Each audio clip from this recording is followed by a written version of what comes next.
बहू के आएला बेटा बौरा दाई दादा हो के सीता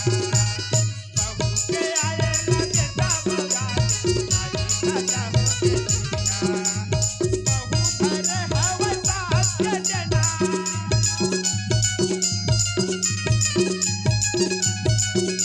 बहू घरे हवसा के जना घर काम करावे